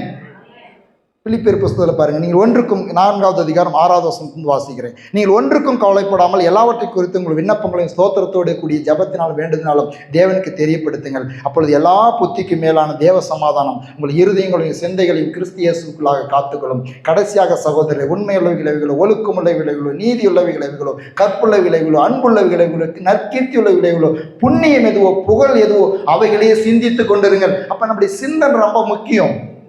நம்ம சிந்திக்கிறது ரொம்ப முக்கியம், நம்ம கேட்கறது ரொம்ப முக்கியம், நம்ம பார்க்கறது ரொம்ப முக்கியம், நம்ம ஆண்டோடத்தில் ஜெபிக்கிறது ரொம்ப முக்கியம். அப்போ ஒன்றுக்கும் கவலைப்படாமல், கசப்பு இல்லாமல், திறந்த உள்ளத்தோடு ஸ்தோத்திரம் பண்ணி ஜெபிக்கணும். அப்படின்னாக்கா எங்கேருந்து ஆரம்பிக்கணும் தெரியுமா? போனதும் நான் முழங்கால் நிச்ச உடனே, இப்படி நான் போய் முழங்கால் நிச்ச உடனே எனக்கு எந்த கசப்பும் எந்த ஒரு தடையும் இல்லாதபடிக்கு ஜெபிக்கிறதுக்கான ஒரு வழி உண்டாக முடியாது. ஏன் தெரியுமா? முதலாவது நான் தடையில்லாமல் ஜெபிக்கணும் அப்படின்னு சொன்னாக்கா, முதலாவது என் சிந்தை பரிசுத்தமாக இருக்க வேண்டும். அதனால்தான் எப்பொழுதுமே சிந்திக்கிறதும், யோசிக்கிறதும், பேசுகிறதும், பார்க்கிறதை குறித்து நம்ம மிகவும் கவனமாக இருக்க வேண்டும். அதனால்தான் தேவனுடைய வார்த்தைகளையே கேளுங்கள், நல்ல வார்த்தைகளை கேளுங்கள், போதுமான அளவுக்கு வார்த்தைகளை கேளுங்கள், மணிக்கணக்காக வார்த்தைகளை கேளுங்கள், பாடல்களை கேளுங்கள், அதையே கேட்டுக்கொண்டிருங்கள், அதையே தியானித்து கொண்டிருங்கள். இன்னைக்கு சிந்தைகளை பல விதமான ஆலோசனைகள், பல டிப்ஸுகள், பல மனுஷர்கள் சிந்தைகளையும் கவனங்களையும் திருப்பி விட்டுறாங்க எங்கெங்கேயோ. அதனால்தான் நான் அதிகமாய் செய்திகளை அநேக நல்ல தேவனால் பயன்படுத்தப்படுகிற தேவ ஊழியக்காருடைய அறிமுகமுள்ள தேவ ஊழியக்காருடைய செய்திகளை மாத்திரம்தான் நான் கேட்பேன். அவங்க தேவனால் பயன்படுத்தப்படுறாங்களா, அவங்க சாட்சி நல்லா இருக்குதா, அந்த பேக்ரவுண்ட்லாம் நல்லா இருக்குதான்னு பார்த்து அந்த செய்திகளை கேட்பேன். அடுத்து அதை காட்டிலும் வேத வசனத்தை நேரடியாக கேட்கறது என்னுடைய அதிகமான ஆசை. ஹல்லேலூயா. தேவனுடைய வார்த்தையை நேரடியாக, தேவனுடைய வார்த்தையில் இல்லாத ஆலோசனை இல்லைங்க. ஒவ்வொருத்தையும் எடுத்து ஒவ்வொரு கருத்துக்களை சொல்லுவான், நல்லது அவன் மூளையிலிருந்து சொல்லுவான், சில நேரத்தில் ஆவியானுடைய துணையோடு சொல்லுவான். அதை நான் புரிந்து கொள்கிறதுக்கு ஆவியானவர் என்னை பலப்படுத்துகிறார். ஆனால் நேரடியாக தேவனோடு பேசுகிறதும், தேவனுடைய வார்த்தை கேட்கிறதும் வேத வசனத்தின் மூலமாக ஒவ்வொரு விசுவாசிக்கும் கொடுக்கப்பட்டதான பாக்கியமாய் இருக்கிறது. ஹல்லேலூயா. அவர் இன்றைக்கும் உதவி செய்கிறவராக இருக்கிறார். ஆகவே நம்முடைய கவலைகளை, கசப்புக்களை எல்லாம், கவலைப்படாத இருக்கிறது கூட சில நேரத்தில் கவலைப்படாத இருக்கிறது கூட ஒரு சாதனை, அதுக்கு ஒரு பலன் வேணும். கசப்பில்லாமல் மன்னிக்கிறதுக்கு ஒரு பலன் வேணும். அதெல்லாம் இயேசு தருகிறார், இன்றைக்கு தரப்போகிற ஏதோ ஒன்றை நீங்கள் தரும்படியாகத்தான் தேவ ஆவியானவர் நம்மை கூட்டி சேர்த்திருக்கிறார். இன்றைக்கு இந்த வசனங்களை ஜெபிக்கும் பொழுதே நம்முடைய வாழ்க்கையில் ஏதோ ஒரு பாரம் வெளியேறப் போகிறது, கலக்கம் வெளியேறப் போகிறது. ஸ்ட்ரெஸ்ஸு, டென்ஷனு, பதட்டம், கலக்கம், ஒரு விதமான எதிர்காலத்தை குறித்து, வாழ்க்கை குறித்து, பொருளாதாரத்தை குறித்து ஒரு கலக்கம், பதட்டம் மக்கள் மத்தியில் இருக்கிறதை நாம் பார்க்கிறோம். எல்லாவற்றையும் யெகோவா ஈரே பார்த்து கொள்கிறவர். அவரை நாம் நேசிக்கும் பொழுது, அவருக்கு முதலிடம் கொடுக்கும் பொழுது, அவரையே சார்ந்து கொள்ளும் பொழுது, நிச்சயமாக எந்த சூழ்நிலையில் நாம் இருந்தாலும் கூட அவையில் எல்லா சூழ்நிலையிலும் நம்மை காப்பாற்ற, நமக்கு உதவி செய்ய இயேசு வல்லவராய் இருக்கிறார் என்பதை அவருடைய வார்த்தை நமக்கு சொல்லுகிறதா இருக்கிறது. சங்கீதம் 72:4 நான் வாசிக்கிறேன் பாருங்க. சங்கீதம் 72:4. எஸ், ஆமென். பாருங்க, ஜனத்தில் சிறுமையானவர்களை அவர் நியாயம் விசாரித்து ஏழையின் பிள்ளைகளை ரட்சித்து இடுக்கன் செய்கிறவனை நொறுக்குவார். அப்படின்னா இன்னைக்கும் அவர் யாரெல்லாம் சிறுமைப்பட்டு இருக்கிறாங்களோ, யாரெல்லாம் ஏழ்மை நிலையில் இருக்கிறார்களோ அவங்களுக்கெல்லாம் உதவி செய்து கொண்டு இருக்கிறார். ஹல்லேலூயா. உலகத்தில் எத்தனையோ பேர் சிறுமைப்பட்டவர்கள் இருக்கிறாங்க, நியாயம் கிடைக்காதவர்கள் இருக்கிறாங்க, ஏழைகளாக இருக்கிறாங்க. அவருடைய வார்த்தை சொல்கிறது, சிறுமைப்பட்டவர்களை அவருடைய நியாயத்தை விசாரிக்கிறார், ஏழையின் பிள்ளைகளுக்கு ரட்சிப்பை தருகிறார். உதவி செய்து கொண்டு இருக்கிறாருங்க. அவர் உதவி செய்து கொண்டே இருக்கிறார். ஆமென். அவர் எங்கேயோ உட்கார்ந்துட்டு இல்லை. அவர் கல்லோ, மண்ணோ, மரமோ அல்ல. கை கெட்டாதவரோ, கண்ணு கெட்டாதவரோ, புத்தி கெட்டாதவரோ, நம்முடைய ஜெபத்தை கேட்காதவரோ அல்ல. அவர் இன்றைக்கும் நியாயம் விசாரித்து கொண்டிருக்கிறார், ரட்சித்து கொண்டிருக்கிறார். அவருடைய வார்த்தை சொல்லுகிறது சங்கீதம் 74:2, சங்கீதம் 135:14. கர்த்தர் தம்முடைய ஜனத்தின் நியாயத்தை விசாரித்து தம்முடைய ஊழியக்காரர் மேல் பரிதாபப்படுகிறார். நீங்களா யாருடைய ஜனம்? எல்லாம் சொல்லுங்க, நீங்களா யாருடைய ஜனம்? நான் கர்த்தருடைய ஜனம், நான் கர்த்தருடைய பிள்ளை அப்படின்னு வசனம் சொல்லுகிறது. கர்த்தர் தம்முடைய ஜனத்தின் நியாயத்தை விசாரித்து தம்முடைய ஊழியக்காரர் மேல் பரிதாபப்படுகிறார். சில நேரத்தில் அநேக ஊழியக்காரருடைய சாட்சிகளை நீங்கள் கேட்டிருப்பீங்க. நான் பல தடவை என்னுடைய வாழ்க்கையில் நடந்த சம்பவங்களை நான் அதிகமாக சொல்ல விரும்புறதில்ல. ஆனால் நான் சொன்ன மணிக்கணக்கில் சொல்லலாம். கர்த்தர் தம்முடைய ஜனத்தின் நியாயத்தை விசாரிக்கிறாரு, தம்முடைய ஊழியக்காரர் மேல் பரிதாபப்படுறாரு. நான் எப்பெல்லாம் ஒரு காரியத்தை மாத்திரம் நான் பார்த்துக்கிறேன். எப்பெல்லாம் நான் துக்கப்படணும், எப்பெல்லாம் கண்ணு தண்ணி வெடிக்கணும், எப்பெல்லாம் ஏதாவது நியாயம் கிடைக்காமல் மனசு காயப்படுத்தப்பட்டு, மனுஷராலோ, அதிகாரிகளாலோ, உறவுகளாலோ காயப்படுத்தப்பட்டு கண்ணீர் வடிக்கிறனோ, அடுத்த நிமிஷமே நியாய தீர்ப்பு நடக்கிறதை நான் அறிந்து பல தடவை ஆண்டவருடைய சமூகத்தில் ஜெபித்திருக்கிறேன். ஆண்டவரே நியாய தீர்ப்பு வேண்டாம், கிருபையும் இரக்கமும் மன்னிப்பும் உண்டாகட்டும். ஆகவே அதனால் சில நேரங்களில் என் காயம் உண்டானாக்கா, வேதனை உண்டானாக்கா ஆண்டவருடைய சமூகத்தில் போய் கண்ணு தண்ணி வெடிக்கிறதில்ல. ஆண்டவருடைய சமூகத்தில் போய் மன்னிப்புக்காகவும் இரக்கத்திற்காகவும் என்னை பலப்படுத்தும்படியாகவும் ஆண்டவருடைய சமூகத்தில் ஜெபிக்கிறது. ஏன்னாக்கா ஆண்டவருடைய வார்த்தை மாறாதது. கர்த்தர் தம்முடைய ஊழியக்காரர் மேல் பரிதாபப்படுகிறார். மோசே தவறே செஞ்சிருந்தாலும் கூட மிரியாம் எதிர்த்து பேசின பொழுது உடனடியாக மிரியாமுக்கு குஷ்டரோகம் வந்தது. ஆகவே தேவனுடைய ஊழியத்தை பாடுகள் மத்தியில் செய்கிற எந்த ஊழியக்காரர்களையும் குறை சொல்லாதிருங்கள், அற்பமாய் நினைக்காதிருங்கள். உங்களுக்காக ஜெபிக்கிற, உங்களுக்கு ஆலோசனை சொல்லுகிறவர்களை, அவர்களிடத்தில் குறைகள் இருக்கலாம், ஆனாலும் கூட அவர்களை நீங்கள் சுட்டி காண்பித்து நோக செய்யாதிருங்கள். அது உங்களுடைய வாழ்க்கையில் சில நேரங்களிலே அந்த ஊழியக்காரர்கள் கண்ணீர் வடித்தால் அவர்களுக்காக பரிதாபப்படுகிற ஒருவர் உண்டு. ஊழியக்காரனுக்கு உதவி செய்கிற ஒரு தேவன் உண்டு. அவர் நியாயம் விசாரிப்பார், தம்முடைய ஜனத்தின் நியாயத்தை விசாரிப்பார். ஆண்டவருடைய வார்த்தை சொல்கிறது, உன்னை தொடுகிறவன். என்னங்க சின்ன வார்த்தை அது? யாராவது உங்க கண்மணியை தொடர்றதுக்கு விடுவீங்களா? உங்களுடைய கண்ணுடைய கருமொழி தொடர்றதுக்கு யாராவது விடுவீங்களா? எவ்வளவு சீக்கிரமா கை அங்கே போகும், எவ்வளவு சீக்கிரமா அந்த எண்ணெய்கள் மூடும், எவ்வளவு சீக்கிரமா அந்த கருமொழியை, அந்த கண்ணுடைய கருவெளியை தொடுகிறவனுக்கு அவன் மேல் தாக்குதலை நம்முடைய கைகள், கால்கள், நம்முடைய சரீரம் எல்லாம் இணைந்து ஒருமுகப்பட்டு அந்த கருவெளியை தொடுகிறவன் மேல் தாக்குதலை உண்டு பண்ணும் என்பதை நினைத்து பாருங்கள். அவனுடைய வார்த்தை சொல்கிறது, நீங்களும் நானும் அவருடைய ஜனமாய் இருப்போம் என்று சொன்னால், அவருடைய பிள்ளையாயிருப்போம் என்று சொன்னால், உங்களை தொடுகிறவன் அவருடைய கண்மணியை தொடுகிறான். கண்மணியை தொடுகிறதுக்கு ஏசப்பா விட மாட்டாரு. நியாயத்தை அவர் விசாரிக்கிறவராய் இருக்கிறார். சங்கீதம் 140:12.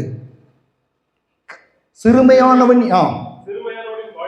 வழக்கையும் ஒரு அறிவு இருக்கணும். எப்பயுமே நம்ம தேவ பிள்ளைகளாக இருக்கிற நம்மளுக்கு ஒரு அறிவு இருக்கணும். அவன் அறிஞ்சுக்கிட்டான். சங்கீதக்காரன் சொல்கிறான், அறிஞ்சத்தை சொல்கிறான். சங்கீதம் 140:12 சிறுமையானவனின் வழக்கையும் எளியவர்களின் நியாயத்தையும் கர்த்தர் விசாரிப்பார் என்று அறிவேன். ஹல்லேலூயா. இன்னைக்கு உலகத்தில் சிறுமியானவனையும் எளிமையானவனுக்கும் நியாயம் கிடைக்காமல் போகிறதை நாம் பார்த்து கொண்டு தான் இருக்கிறோம். பல நேரம் நியாயமே கிடைக்காமல் முடிந்துவிடும். ஆனால் நித்திய நியாய தீர்ப்பு, ஒயிட் த்ரோன் ஜட்ஜ்மெண்ட் என்று சொல்லி ஒன்று உண்டு. நித்திய நியாய தீர்ப்பு, வெள்ளை சிங்காசன நியாய தீர்ப்பு உண்டு. அந்த நியாய தீர்ப்பில் ஒவ்வொருவருடைய செய்கைக்கு தக்கதாக அவர் உண்மையாய் நீதியாய் நியாயம் தீர்க்கிற ஒரு தேவன் உண்டு.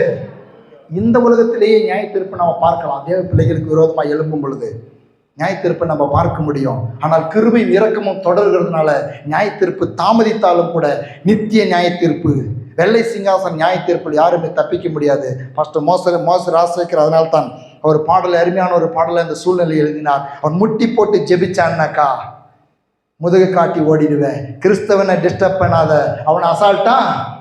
ஒருவேளை பாருங்க, உங்களுடைய வாழ்க்கையில எத்தனை சிறுமையும் எளிமையும் உங்களை நொறுக்குதல் உண்டானாக்கா ஒண்ணுதான் உங்களுக்கு எனக்கு தெரியும். பல நேரங்களில் அநேகர் ஃபிசிக்கலாக உங்களுக்கு வருகிறதான போராட்டங்களை சந்திக்கிறவர்கள் உண்டு. ஆனால் பெரும்பாலும் ஃபிசிக்கலாக சந்திக்கிற அந்த நிலைமையிலிருந்து அப்படியே கொஞ்சம் கொஞ்சமாக தேவ பிள்ளைகள் மாறிக்கிட்டு வராங்க. போராட்டம் வந்த உடனே முதலாவது ஆண்டுடைய சமூகத்தில் போல் முழங்கால் நின்று 2 கரங்களை உயர்த்தி, மோசையை போல நான் ஜெபம் பண்ண சில நேரத்தில் ஜெபம் பண்ணும் பொழுது ஆண்டவர் சொல்வார் 2 கரங்களை உயர்த்துவார். 2 கரங்களை உயர்த்தும் பொழுது ஆண்டவர் நினைவுபடுத்துவார். மோசே கர்மேல் மலையின் மேல் ஏறி யோசுவாவும் ஆரோனும் 2 பக்கம் நிற்கிறாங்க. அவன் மலை மேல் ஏறி 2 கரங்களை உயர்த்தான். 2 கரங்களை உயர்த்தி நிற்கும் பொழுது, 2 கரங்களை உயர்த்தி நிற்கும் பொழுது இஸ்ரவேலர் மேற்கொண்டார்கள். அவன் கை கீழே வரும் பொழுது அமலேக்கியர் மேற்கொண்டார்கள். அதான் ஒவ்வொரு தடவையும் எனக்கு நினைவுக்கிறோம். 2 கரங்களை உயர்த்தி ஸ்தோத்திரம் பண்ணும் பொழுது ஒன்றும் செய்ய வேண்டாம், ஸ்தோத்திரம் பண்ணு, அந்நிய பாஷையில பேசு, தேவனை மகிமைப்படுத்து, இஸ்ரவேலர் மேற்கொள்வார்கள். உன்னுடைய வாழ்க்கையில் கர்த்தர் உனக்காக யுத்தம் பண்ணுகிறவராக இருக்கிறார்.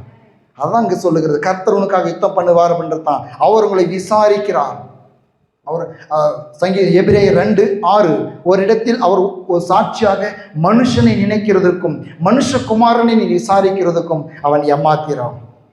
என்னதான் என்ன பண்றாரா? நினைக்கிறார், விசாரிக்கிறார். எல்லாம் சொல்லுங்க, என்னை நினைக்கிறார், என்னை விசாரிக்கிறார். எதுக்குங்க நினைக்கிறது, எதுக்குங்க விசாரிக்கிறது?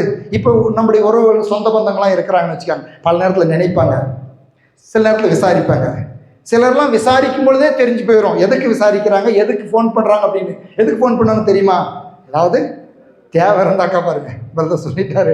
உலகத்தில் நம்மள அறிஞ்சு வச்சிருக்கோம், யாராவது நம்மளை விசாரிக்கிறாங்க, ரொம்ப கரிசனையாக விசாரிக்கிறாங்க அப்படின்னாக்கா. எனக்கு ஒருத்தர் ஃபோன் பண்ணுவார், எப்பயுமே பண்ண மாட்டார், ஏதாவது ஒரு தடவை தான் பண்ணுவார். அவர் ஃபோன் பண்ணும்போதே எனக்கு தெரியும் அவர் பணம் கேட்கறதுக்காக தான் ஃபோன் பண்ணுறாரு அப்படின்னு சொல்லி. நீங்களும் அதெல்லாம் வாழ்க்கையில் அனுபவிச்சிருப்பீங்க. அப்போ ஆனால் விசாரிக்கிறதுக்கும் நினைக்கிறதுக்கும் மனுஷர்கள் எதற்கு நம்மளை விசாரிக்கிறதுக்கு விசாரிக்கிறாங்க அப்படின்னாக்கா ஏதாவது உதவி தேவைப்படும் பொழுது. ஆனால் ஏசப்பா எதுக்கு தெரியுமா?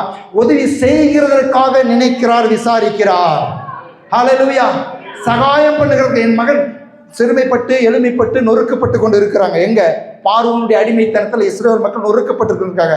அப்ப ஆண்டவருடைய வார்த்தை சொல்லுகிறது, என் ஜனங்களுடைய அந்த உபத்திரவத்தை பார்த்தேன், அவருடைய கூக்குரலை கேட்டேன். எதற்கு பார்த்தாரா? எதற்கு கேட்டாரா? உதவி செய்கிறதற்காக, பார்வோன் இடத்திலிருந்து விடுதலை ஆக்குகிறதுக்காக. அப்ப உபத்திரவத்தை பார்க்கிறவர் ஒரு உண்டு, கண்ணீரை பார்க்கிறவர் ஒரு உண்டு, உங்களை என்னை விசாரிக்கிறவர் உண்டு, ஜெபத்தை கேட்கிறவர் உண்டு.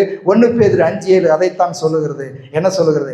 அவர் உங்களை விசாரிக்கிறவரானபடியினால். எல்லாம் சொல்லுங்க, இயேசு என்னை விசாரிக்கிறவராய் இருக்கிறார், உதவி செய்கிறவராய் இருக்கிறார். அவர் என்னை விசாரிக்கிறவர். எல்லாம் சொல்லுங்க, அவர் என்னை விசாரிக்கிறவர். 1 பேதுரு 5:7 எடுத்து பாருங்க, என்ன சொல்லுகிறது? அவர் உங்களை, ஆமென், உங்கள் கவலைகளை எல்லாம் எங்க வைக்கணும்? கவலையெல்லாம் வச்சிட்டு இருக்க மாட்டீங்க தயவு செஞ்சு. கவலை ஒரு நோவு. கவலை நோவுனாக்கா கசப்பு, விஷம். என்னது? கசப்பு இருக்குதா யாருமே எல்லாம், கோபம் இருக்குதா, அது விஷங்க. அது உங்களே அழிச்சிடும், உங்க சமாதானத்தை, உங்க சந்தோஷத்தை கெடுத்துரும். கவலைப்படுறதே பாவம், கசப்பு விஷம். கசப்பு கொஞ்சம் கொஞ்சமாக நம்மளை அழிச்சிடும். இந்த கசப்புன்ற வார்த்தைக்கு ஒரு விளக்கத்தை அருமையான ஒரு வேத ஆராய்ச்சியாளர் சொல்ற. கசப்பு அப்படின்றது ஒரு ஒரு மரத்தினுடைய அடிமரத்தில் வச்சுக்கிட்டு தான் நம்ம அது போகிறதான கிளையை நம்ம வெட்டுவோம். கசப்புன்றத்தினுடைய அர்த்தத்தை விலைக்கு அருமையாக சொன்னார். கசப்பு நம்ம உளுத்துல இருந்துச்சுனாக்கா, இதுலேருந்து ஒரு கிளை போகுது இந்த மரத்துலேருந்து அப்படின்னாக்கா, இங்கே உட்காந்துக்கிட்டு தான் அந்த கிளையை வெட்டுவோம். கசப்பு நம்ம வாழ்க்கையில் கோபம், கசப்பு, மன்னியாத தன்மை, ஒரு இறுதியத்தில் மற்றவர்களை பார்க்கும் பொழுது ஒரு வெறுப்பு அப்படிலாம் நம்முடைய உலகத்தில் தொடர்ந்து இருந்துக்கிட்டே இருந்துச்சுனாக்கா, அதனுடைய விளைவு என்னவோ தெரியுமா? ஒரு மரத்தில் உட்காந்துக்கிட்டு இங்கே உட்காந்துக்கிட்டு தான் இங்கே வெட்டுவோம். ஆனால் உண்மை என்னன்னாக்கா, அந்த கசப்பு என்ன பண்ணுவோம் அப்படின்னாக்கா, இந்த துதியில் உட்காந்துக்கிட்டு இந்த பக்கம் வெட்டுறது. வெட்டினா என்ன ஆகும்? அந்த கிளையோடு சேர்ந்து நாம தான் கீழே விழுவோம். அப்ப கசப்பு நம்மளை அழிக்கும், நம்மளை கெடுக்கும், நம்முடைய சமாதானத்தையும் சந்தோஷத்தையும். இன்னும் சொல்றாங்க, கசப்பும் கவலையும் சில வியாதிகளுக்கு காரணம் என்று சொல்லி டாக்டர் சொல்றாங்க. கசப்பும் கவலையும் சில சரீர பிரகாரம் வியாதிகளை கூட கொண்டுட்டு வரும். ஆகவே என் கவலைகளை அவர் மீது வைத்து விடுகிறேன். ஹல்லேலூயா. எபேசியர் 3:20 வாசித்து பாருங்க. எபேசியர் 3:20. நாம் வேண்டிக் கொள்ளுகிறதற்கும் நினைக்கிறதுக்கும் அதிகமாய் நமக்குள்ளே கிரியை செய்கிற வல்லமையின்படியே நமக்கு செய்ய வல்லவராயிருக்கிற அவருக்கு. வாசிக்கிறீங்களா?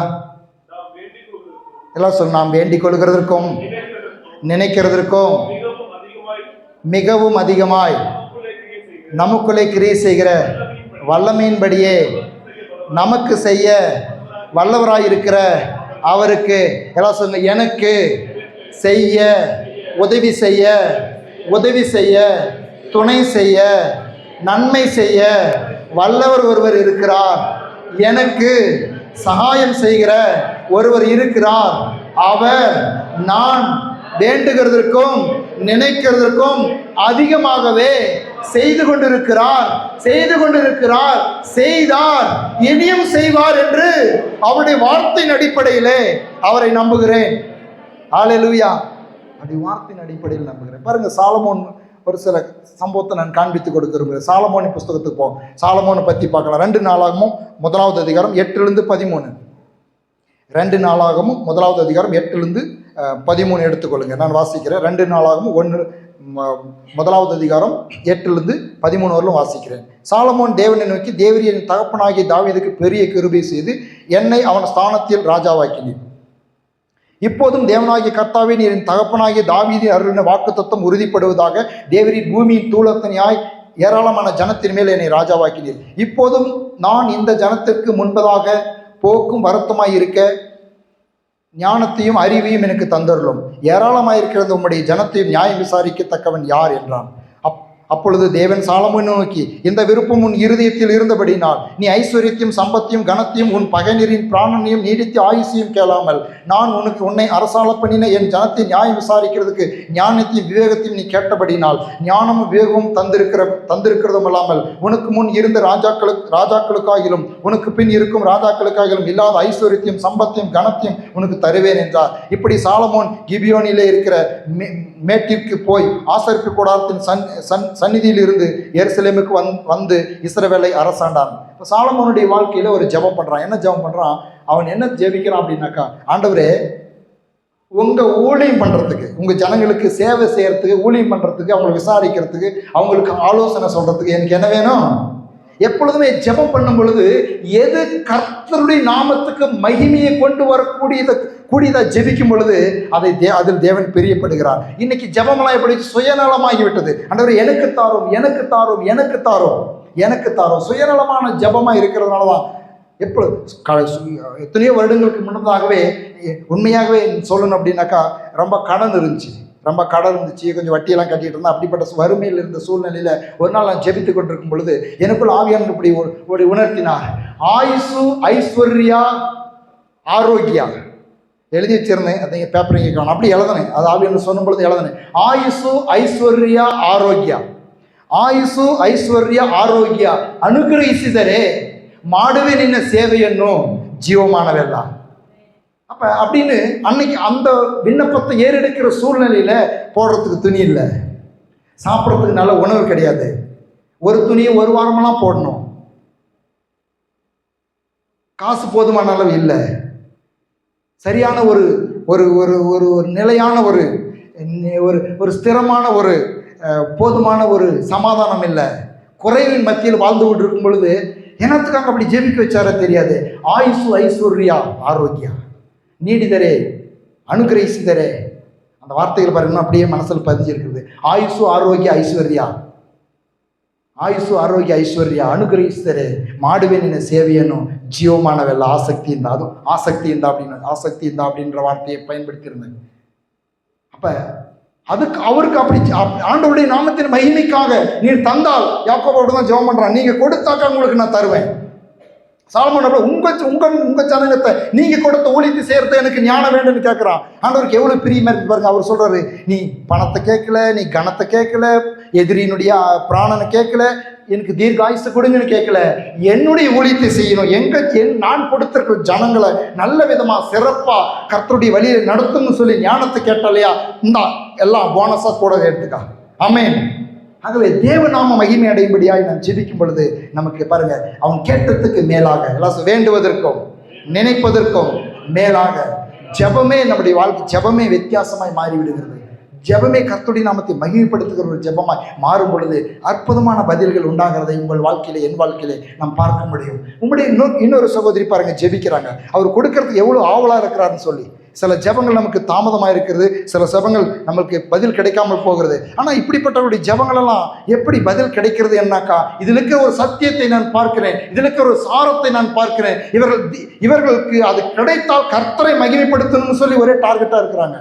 அன்னாள் என்ற ஒரு பெண், 1 சாமுவேலின் புஸ்தகம் 1வது அதிகாரம் 11-18. அன்னாள் 1 சாமுவேல் 1:11-18.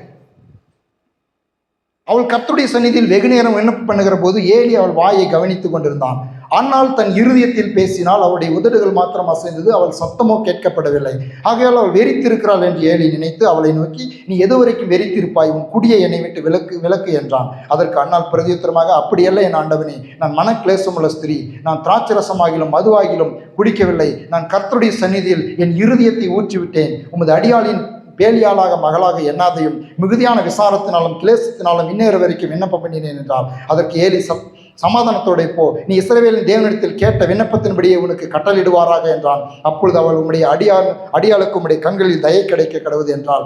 பின்பு அந்த ஸ்திரீ புறப்பட்டு போய் போஜனம் செய்தாள். அப்புறம் அவள் துக்கம் முகமாய் இருக்கவில்லை. இவள் என்ன கேட்டா, தேவரீர் உம்முடைய அடியாளுடைய சிறுமியை கண்ணோக்கி பார்த்து உம்முடைய அடியாளை மறவாமல் நினைத்தருளி உம்முடைய அடியாளுக்கு ஒரு ஆண் பிள்ளையை கொடுத்தால் அவன் உயிரோடு இருக்கும் நாள் எல்லாம் நான் அவனை டேஸ் கொடுப்பேன்.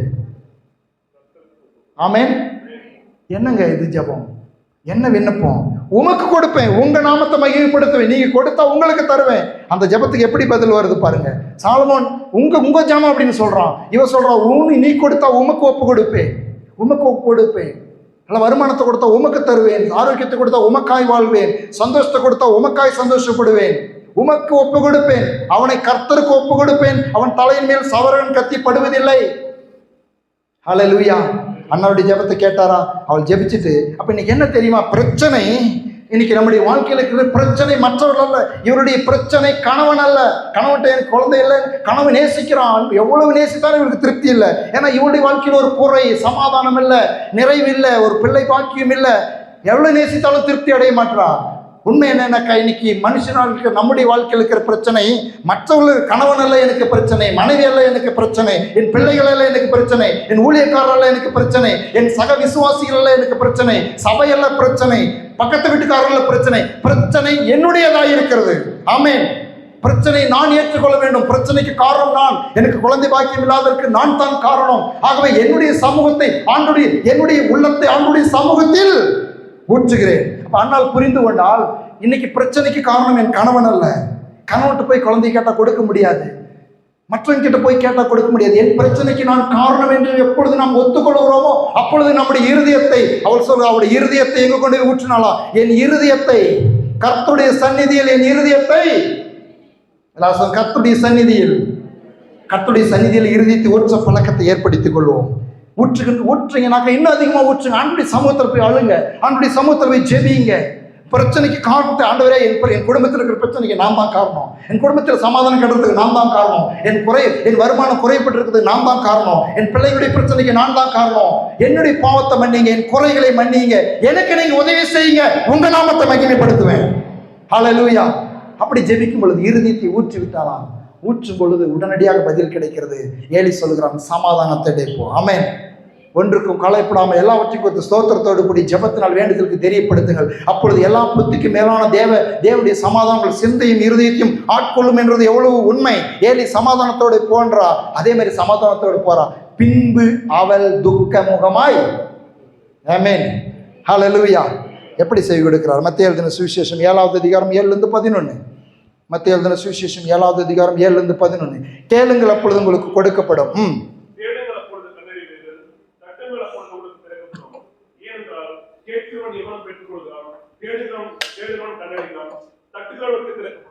உங்களில் என்ன மனுஷனானாலும் தன்னத்தில் அப்பத்தை கேட்கிற தன் மகனுக்கு கல்லை கொடுப்பானா? மீனை கேட்டால் அவனுக்கு பாம்பை கொடுப்பானா? ஆகையால் பொல்லாதவர்களாகிய நீங்கள் உங்கள் பிள்ளைகளுக்கு நல்ல ஈவுகளை கொடுக்க அறிந்திருக்கிற போது பரலோகத்தில் இருக்கிற உங்கள் பிதா தம்மிடத்தில் வேண்டிக் கொள்வர்களுக்கு நன்மையானவர்களை கொடுப்பது அது அதிக நிச்சயம் அல்லவா? எல்லாம் சொல், நன்மையானவைகளை கொடுப்பது அதிக கேரண்டி. கேரண்டியே உதவி செய்யும்னு சொல்றாருங்க, அவ்வளவுதான். ஏசு என்ன சொல்றாரு? கேரண்டியா உதவி செய்ய. எல்லாம் சொல், கேரண்டியா. கேரண்டியா எனக்கு உதவி செய்கிற ஒரு தேவன் உண்டு, அவர்தான் ஆண்டவராகிய இயேசு கிறிஸ்து. நான் விசுவாசிக்கிற என் ஆண்டவராகிய இயேசு கிறிஸ்து கேரண்டியாய் எனக்கு நன்மை செய்வார். ஆமென். சொல்ல முடியுதா? வாய் திறந்து தைரியமா சொல்ல முடியுதா? எனக்கு நன்மை செஞ்சே செய்வாருங்க, கேரண்டியா செய்வாருங்க. ஏன்னா அவர் சொல்லி இருக்கிறாரு, நீங்க உங்க பிள்ளைங்களுக்கு கேட்டா ஒரு ஐஸ்கிரீம் வாங்கி தர முடியாதா? ஒரு துணி எடுத்து கொடுக்க முடியாதா? நீ கேட்டதை அப்படியே வாங்கி கொடுப்பீங்க. சில நேரத்தில் அது நல்லதா இருந்துச்சுன்னா கண்டிப்பாக வாங்கி கொடுக்க உங்களுக்கு பலன் உண்டு, உங்களுக்கு அதுக்கான சம்பாத்தியம் உண்டு, அவங்களுக்கான மனசு உண்டு, அந்த பிள்ளைங்க மேலே அன்பு உண்டு. அப்படி சொல்லிட்டு அவர் சொல்கிறார், பொல்லாதவங்கப்பா, நீங்களாம் பொல்லாதவங்க, ஆனால் நீங்களே நல்லது செய்யணும்னு நினைக்கிறீங்க. பரலோகத்தில் இருக்கிற உங்கள் பிதா, பரலோகத்தில் இருக்கிற என் பிதா எனக்கு நன்மையானவைகளை கேரண்டியாக கொடுப்பார், கேரண்டியாக கொடுப்பார், கேரண்டியாக கொடுப்பார். 1 யோவான் 5:15 வாக்கு தத்துவமா நம்மளுக்கு கொடுத்துருக்காரு. 1 யோவான் எழுதின நிருபம் 5:15, நாம் எதை கேட்டாலும் அவர் நமக்கு செவி கொடுக்கிறார் என்று நாம் அறிந்திருந்தோமானால் அவரிடத்தில் நாம் கேட்டவைகளை பெற்றுக்கொண்டோம் என்றும் அறிந்திருக்கிறோம். முதலாவது அறிவு வேணும். எதை கேட்டாலும் இயேசுவின் நாமத்தில் கர்த்தருடைய சித்தத்தின்படி எதை கேட்டாலும், நல்லதை கேட்டால், பிரயோஜனமானதை கேட்டால், ஆசீர்வாதமானதை கேட்டால், அவருடைய நாமம் மகிமை அடையக்கூடியதை கேட்டால், ஆமென். நீங்க கொடுத்தா உங்களுக்கு கொடுப்பேன், நீங்க கொடுத்தா உங்க ஊழியத்தை செய்வேன், நீங்க கொடுத்தா இதை நான் உங்க நாமத்தை மகிமைப்படுத்துவேன், பலனை கொடுத்தா, ஆரோக்கியத்தை கொடுத்தா, சுகத்தை கொடுத்தா, பணத்தை கொடுத்தா, உங்களுக்காக செலவு பண்ணுவேன் அப்படின்னு சொல்லி பாருங்க. அவர் நிச்சயமாய் தருகிறதற்கு வல்லமையுடையவராயிருக்கிறார். அப்படிதான் வசனம் சொல்லுகிறது, எதை கேட்டாலும் கொடுக்கிறார் என்று அறிந்திருந்தோம், ஆனால் கேட்டவைகளை பெற்றுக்கொண்டோம் என்றும் அறிந்திருக்கிறோம். உதவி செய்கிற ஒருவர் உண்டு என்பதை உள்ளத்தின் ஆழத்தில் உறுதிப்படுத்திக் கொள்ள வேண்டும். அவருடைய வார்த்தையின் அடிப்படையில் யோவான் எழுதின சுவிசேஷம் 14வது அதிகாரம் 12-17 வரலும், அதில் மெய்யாகவே நான் உங்களுக்கு சொல்லுகிறேன், நான் என் பிதாவின் இடத்துக்கு போகிறபடியால் என்னை விசுவாசிக்கிறவன் நான் செய்கிற கிரியையை தானும் செய்வான், இவைகளை பார்க்கிலும் பெரிய கிரியைகளையும் செய்வான். நீங்கள் என் நாமத்தினாலே எதை கேட்பீர்களோ குமாரன் பிதா மகிமை அடையும்படியாக அதை செய்வேன். என் நாமத்தினாலே நீங்கள் எதை கேட்டாலும் அதை நான் செய்வேன். நீங்கள் என்னிடத்தில் அன்பாய் இருந்தால் என் கற்பனைகளை கை கொள்ளுங்கள். நான் பிதாவை வேண்டிக் கொள்வேன், அப்பொழுது என்றென்றைக்கும் உங்களுடன் கூட இருக்கும்படியாக சத்திய ஆவியாகிய வேறொரு தேற்றவாளனை அவர் உங்களுக்கு தந்தருளுவார். உலகம் அந்த சத்திய ஆவியானவரை காணாமலும் அறியாமலும் இருக்கிறபடியால் அவரை பெற்றுக்கொள்ள மாட்டாது. அவர் உங்களுடனே வாசம் பண்ணி உங்களுக்குள்ள இருப்பதால் நீங்கள் அவரை அறிவீர்கள். இன்னும் மிகப்பெரிய ஹெல்ப் என்ன அப்படின்னாக்கா, கூடவே இருந்து ஆலோசனையும் வழிநடத்துதலையும் உணர்த்துதலையும் கொடுக்கிற நல்ல தேவனுடைய ஆவியானவர் நமக்குள் கொடுத்திருக்கிறார். ஆமென், ஹல்லேலூயா. அவர் உங்களுக்கு எப்படியெல்லாம் உதவி செய்யறதுக்கு ஆவலா இருக்கிறார் அப்படின்றத அறிய பண்றது தான் ஆவியானுடைய வேலை. உதவி செய்யறதுக்கு எப்பவும் தயாரா இருக்குது, ரெடி டு ஹெல்ப். ஹல்லேலூயா. நான் சொல்றேன், ஹெல்ப் கேர் அப்படின்னு ஹெல்ப் லைன் இருக்குதா உலகத்தில்? என்ன இருக்குது? ஹெல்ப் லைன் அப்படின்னு ஒரு சில நெட்வொர்க்லாம் வச்சுட்டு இருப்பாங்க, ஆம்புலன்ஸ்லாம் வச்சுட்டு இருப்பாங்க, ஃபயர் ஸ்டேஷன்லாம் வச்சுட்டு இருப்பாங்க. ஹெல்ப் பண்ணுறதுக்கு கூப்பிட்ட உடனே என்ன பண்ணுவாங்க? எவ்வளோ சீக்கிரம் முடியுமோ அவ்வளோ சீக்கிரம் வருவாங்க. ஒரு இடத்துல பைரணத்தின் இடத்துல ஒரு டிராக்டர் கம்பிக்கு மோதி தட்டுலோடு நெருப்பு பற்றிச்சு. ஹெல்ப் லைனுக்கு ஃபோன் பண்ணி ஆம்புலன்ஸுக்கு ஃபோன் பண்ணால் எல்லாம் வெந்து போனோட்டி எப்போ வந்தாங்க?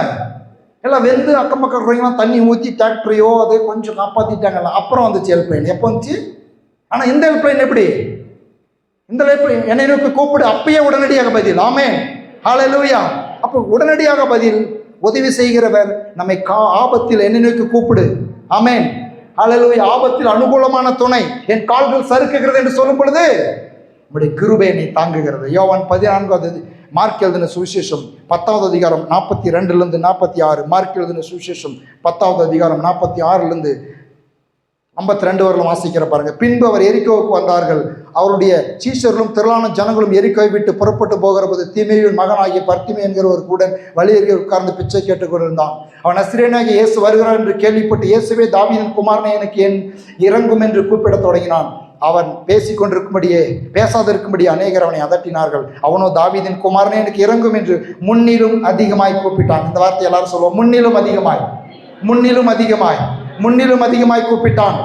இயேசு நின்று அவனை அழைத்து வர சொன்னார். அவர்கள் அதை குருடனை அழைத்து, திடன்கொள், எழுந்திரு, உன்னை அழைக்கிறார் என்றார்கள். உடனே அவன் தன் மேல் வஸ்திரத்தை எரிந்துவிட்டு எழுந்து இயேசுவினிடத்தில் வந்தான். இயேசு அவனை நோக்கி, நான் உனக்கு என்ன செய்ய வேண்டும் என்று இருக்கிறாய் என்றார். அதற்கு அந்த குருடன், ஆண்டவரே, நான் பார்வையடைய வேண்டும் என்றான். இயேசு அவனை நோக்கி, நீ போகலாம், உன் விசுவாசம் உன்னை ரட்சித்தது என்றார். உடனே அவன் பார்வையடைந்து வெளியிலே இயேசுவுக்கு பின் சென்றான்.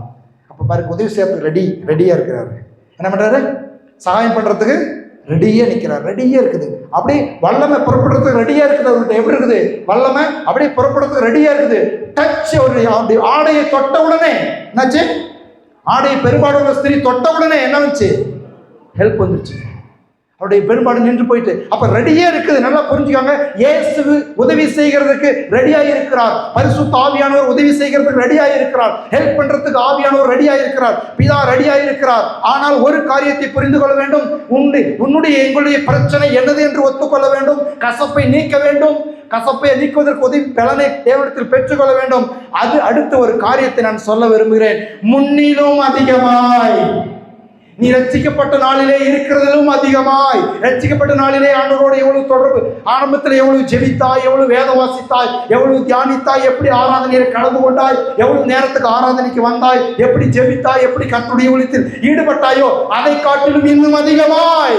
யார் தடுத்தால் என்ன? சத்தம் போடாத ஊழியம் செய்ய வேண்டாம், இதை பண்ண வேண்டாம், அதை பண்ண வேண்டாம். உன்னுடைய எஜமான், உன்னுடைய அதிகாரி, உன்னுடைய ஊழியம், உன்னுடைய மனைவி, உன்னுடைய பிள்ளைகள் யார் தடுத்தாலும் முன்னிலும் அதிகமாய்.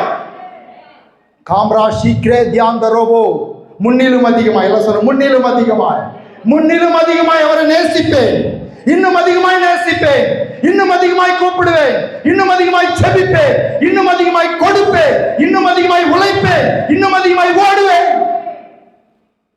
ஹல்லேலூயா. தடுக்கிறாங்க, எல்லாருமே தடுப்பாங்க. அவிக்கிற வாழ்க்கையில் ஓடுறது எதுக்கு? மொத்தத்துக்கெல்லாம் விட்டுருவான் பாருங்க.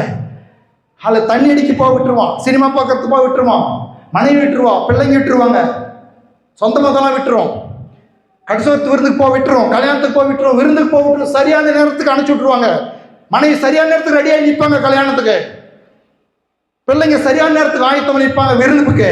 ஆனால் கர்த்தருடைய ஊழியம், கர்த்தருடைய வார்த்தை, கர்த்தருடைய பிரசங்கம், கர்த்தருடைய சமூகம். ஆனால் நான் தீர்மானம் எடுக்கிறேன், முன்னிலும் அதிகமாய், முன்னிலும் அதிகமாய், எல்லாம் முன்னிலும் அதிகமாய், முன்னிலும் அதிகமாய் கூப்பிட்டான். நீங்க எப்படி? மண்ணோட அதிகமாவா, மண்ணோட கொஞ்சமா? போன வருஷத்தோட கொஞ்சம் ஃபாஸ்டாவா, போன வருஷத்தோட கொஞ்சம் லோவாவா? முன்ன ஆண்டவரை நேசித்து காட்டிலும் கொஞ்சம் குறைவாவா, முன்ன ஆண்டவரை நேசித்து காட்டிலும் கொஞ்சம் அதிகமாவா? அதிகமாய் நேசித்தால் உதவி உண்டு, அதிகமாய் கூப்பிட்டால் ஹெல்ப் உண்டு. Thank you lord. ஹல்லேலூயா. கூக்குரல் கேட்பவரே நன்றி, நன்றி ஐயா. கூக்குரல் கேட்பவரே நன்றி, நன்றி ஐயா. குறைகளை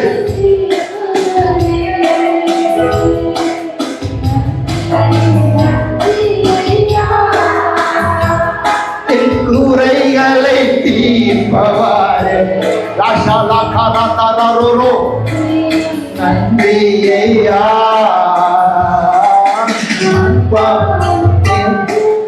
அன்பாதம் ஆர்வமாய் வந்திருக்கிறேன், உன்னாம் சொல்லி ஓய்வின்றி பாடி உள்ளம் மகிழ்ந்திருப்பேன். அரசாளும் தெய்வம் அப்பாவும் பாதம் ஆர்வமாய் வந்திருக்கிறேன். சொல்லி ஓய்வின்றி பாடி உள்ளம் மகிழ்ந்திருப்பே. பெலனே கண்மலையே நன்றி நன்றி ஐயா.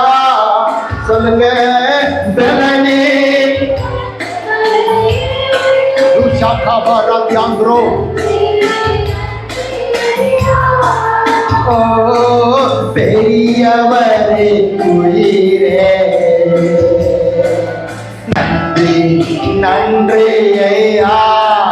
சாதாரா பெரியவரே உயிரே நன்றி நன்றி ஐயா. என்னை அரசாளும் தெய்வம் அப்பா உன் பாதம் ஆர்வமாய் வந்திருக்கி நாமம் சொல்லி ஓய்வின்றி பாடி உள்ளம் மகிழ்ந்திருப்பே. ஹல்லேலூயா ஹல்லேலூயா. ஒன்ன புரிஞ்சுக்கங்க, உங்களுக்கு எங்களுக்கு இருக்கிற பிரச்சனைக்கு காரணம் என்ன தெரியுமா? காரணம் நாம தான். காரணம் மனைவி அல்ல, பிள்ளைகள் அல்ல, மற்றவங்களாம் காரணம் அல்ல, யாரோ நம்மளை காயப்படுத்தினீங்க காரணம் இல்லை, நாம தான் காரணம். ஏன் தெரியுமா? நம்முடைய இன்னும் அதிகமாய் அல்ல இன்னும் அதிகமாக அவருடைய சமூகம், இன்னும் அவருடைய பாதம், இன்னும் அவருடைய சமூகம். மரியாளோ தன்னை விட்டு எடுபடாத நல்ல பங்கை தெரிந்து கொண்டால் எங்கே இருந்தா ஆண்டோடைய வார்த்தை கேட்கறதுக்கு, சாப்பாடு பண்ணணும் நல்லது தான், உணவு சமைக்கணும் நல்லது தான், வேலை செய்யணும் நல்லது தான். அதுக்காக வேண்டி ஹல்லேலூயா கண்ட நேரத்தில் ஆண்டவருக்கு கொடுக்க வேண்டிய நேரத்தில் எந்திரிச்சு நம்முடைய வாழ்க்கையை கர்த்தருக்கு பிரயோஜனப்படுத்த வேண்டிய நேரத்தில் அது நம்முடைய உணவுக்காக நாம் ஆயத்தப்படுத்துகிறதில்ல. உணவு தேவை, உடை தேவை, வேலை வருமானம் தேவை. ஆனால் ஆண்டவரோடு கூட உறவில் இருக்கும் பொழுது மற்றவைகள் தானாய் வரும் என்பதை நாம் விசுவாசிக்க வேண்டும். அவர் நம்முடைய இன்னும் அதிகமாக அவரோடு உறவு கொள்வதற்கு நம்மை உற்சாகப்படுத்துகிறார். ஹல்லேலூயா. பாருங்க, தடுக்கிறாங்க, சத்தம் போட வேண்டாம், தடுக்கிறாங்க. இன்னும் அதிகமாக அவன் கூப்பிடுகிறான், இன்னும் அதிகமாக அவன் கூப்பிடுகிறான். கூப்பிட்டு பொழுது உதவி வந்ததா? உதவி வந்ததா? கூப்பிட்டா உதவி வருமா? நீங்களும் நான் எப்படி கூப்பிட போகிறோம்? இன்னும் அதிகமாக. எல்லாம் சொல்லுங்க, இன்னும் அதிகமாக எழுந்து நிற்க போகிறோம். எனக்கு நேரம் முடிஞ்சிருச்சு. ஹல்லேலூயா. கர்த்தருக்கு சித்தமானால் அடுத்த வாரம் தொடர போகிறேன். நான் இதனுடைய சத்தியத்தை அப்படியே தொடரும்படியாக ஆவியான உணர்த்துகிறபடினாலே நான் தொடர போகிறேன். நான் முடிக்க போகிறோம். ஹல்லேலூயா. இன்னும் அதிகமாக அவரை கூப்பிடுகிறதுக்காக 2 கரங்களை உயர்த்துங்க. ஹல்லேலூயா. இந்த வரியை இன்னொரு தடவை நான் இன்னொரு இதனுடைய வரியை இன்னொரு கடைசி வரியை பாடி அப்படியே நாம் ஜெபிக்க போகிறோம். விண்ணப்பம் கேட்பவரே நன்றி நன்றி ஐயா. 2 கரங்களை உயர்த்தி, விண்ணப்பம் கேட்பவரே நன்றி நன்றி ஐயா. கண்ணீரை துடைப்பவரே நன்றி ஐயா. என் சூழ்நிலை மாற்றுபவரே நன்றி நன்றி ஐயா. அரசாலும் தெய்வம் அப்பா பாதம் ஆர்வமாய் ஒவ்வொரு வாழ்க்கையிலும் இயேசுவின் நாமத்தில் இன்னும் அதிகமாய் உறவு புதுப்பிக்கப்படுவதாக. இயேசுவின் நாமத்தில் ஒவ்வொரு வாழ்க்கையிலே உறவுகள் புதுப்பிக்கப்படட்டும். பத்திமையை போல இன்னும் அதிகமாய் எது தடுத்தாலும், யார் இடமும் உண்டு பண்ணினாலும் இயேசுவின் நாமத்தில் எல்லா தடைகளையும் மீறி இயேசுவோடு இன்னும் அதிகமாய் உறவு கொள்வதற்கு, இன்னும் அதிகமாய் நேசிப்பதற்கு, இன்னும் அதிகமாய் ஆராதிப்பதற்கு, இன்னும் அதிகமாய் சமத்தில் காத்திருப்பதற்கு இயேசுவின் நாமத்தில் ஒவ்வொரு வாழ்க்கையிலே பலன் உண்டாவதாக. இயேசுவின் நாமத்தில் ஜீவன் உண்டாவதாக. இயேசுவின் நாமத்தில் ஆவி ஆத்துமா சரீரம் உயிர்ப்பிக்கப்படுவதாக. இந்த நேம் ஆஃப் ஜீசஸ் இன்னும் அதிகமாய் உங்களுடைய உறவு கொள்கிற அனுபவம் ஒவ்வொரு நாட்கள் உண்டாகட்டும். பாபா சாக்கார் பாதா ராபா காபாரா ரேகதா பனாத கடாரபா சகலவத கபதன கடாரபா ராத்தா கராதா கராபா தேடபா திகரபா கராபா சகலகல தியந்தரபோ மாத்ரி காப்ரா ராஷிகோ புரோபுரோ ராபா சாகாபா ராதிதா கராபா. இன்னும் அதிகமாய் ஜெபிக்க, இன்னும் அதிகமாய் துதிக்க, இன்னும் அதிகமாய் விசுவாசிக்க, இன்னும் அதிகமாய் ஆராதிக்க இயேசுவின் நாமத்தில்.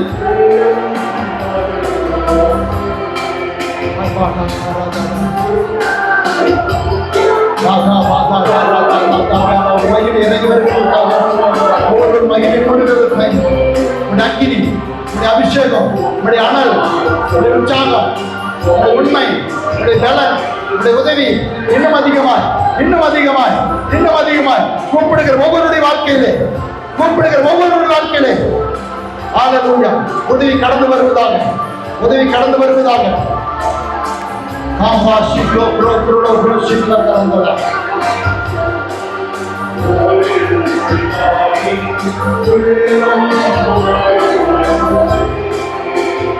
ஆமென்.